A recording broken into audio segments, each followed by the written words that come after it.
Hi, it's Emily from Once More Feeling, back for Tips and Tricks 2021. Our tip and trick this week is a super simple one, and that is to let go of the things you cannot change, especially when it comes to virtual communication and presentation.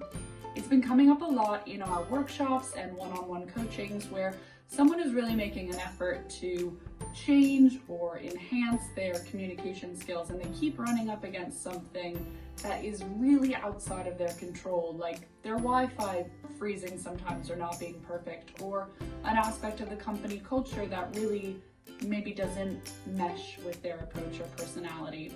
Of course, there are steps you can take to address those things, but in the moment when you're presenting, when they arise, is not the moment to deal with those things. In the moment, you need to take a deep belly breath, let go of those things, and focus on yourself, your preparation, and whatever it is that you have to communicate to your audience.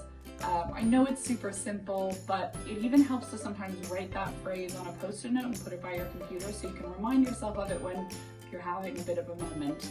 I hope this helps. Let us know, comment below, and have a great day.